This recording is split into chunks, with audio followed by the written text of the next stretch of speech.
Okay, so for my first like connection through my interview was the enroading for some of the police officers holding their guns in front of like certain people of color that like aren't white for racial biased and then like in different situations they separate them. I connected it with podcast because racial bias was in there a lot.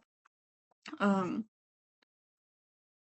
And then I also put my BCW video, because he was a white male, so like they weren't like worried about pulling their guns out on him or even holding on to them. They were just talking to him the whole time. Um, and then the seven Chicago trial, the Chicago Seven trial, um, the racial biased again.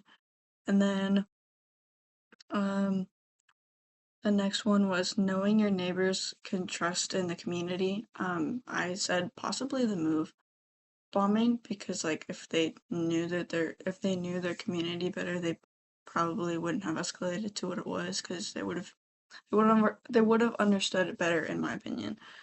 Um, and then the next one is like a close community looking out for each other and within your own community, suspicious activity, reporting it and everything.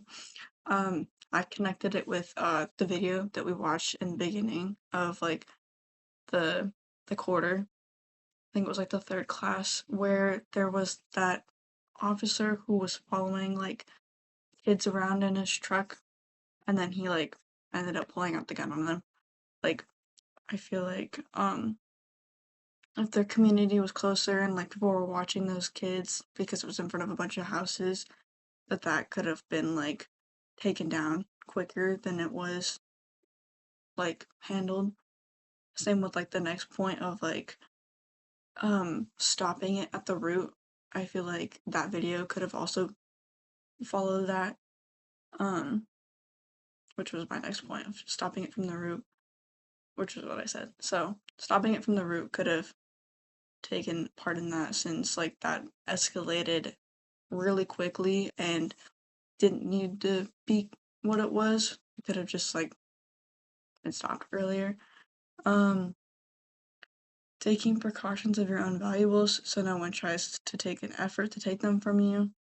Um, I said my BCW video because like they took precautions and instead of just leaving the vehicle there, the guy asked the officers if he could make a phone call to talk to somebody to get his valuables so that no one could potentially take his valuables away from him.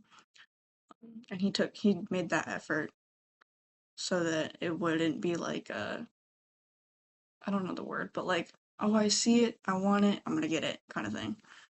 Um and then for citizen patrol, um like patrolling a neighborhood, obviously for suspicious activity, I said again the video that we watched in class where that officer was driving around the neighborhood and just trying to stop the kids, but instead of stopping them, he escalated the situation. I feel like if there was more like citizen patrol within that area, that situation wouldn't have happened because the someone would have reported that suspicious activity to their neighbors and then everyone would have been able to be there to do something about it instead of letting it get out of control because that was a lot. I also said that the podcast that we've been watching could also partake in that because like if everyone was on citizen patrol, they would have seen from the root from the root that what was happening when um they were watching. They would have caught it before the whole like murder happened, the outside blood pool, like if someone was outside they would have seen that. Um or like been able to stop it.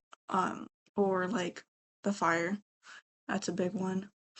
And then the only one I did not get a point for to connect with our class is the neighborhood watch program. I mean, again, maybe it could be with the move bombing. If they had a neighborhood watch, they could have watched the neighborhood so that that wouldn't have happened, and it would have been a lot different situation than what it came out to be. So, and they don't get put into a negative or harmful situation. But that is all of the connections that I have from my interview, so thank you.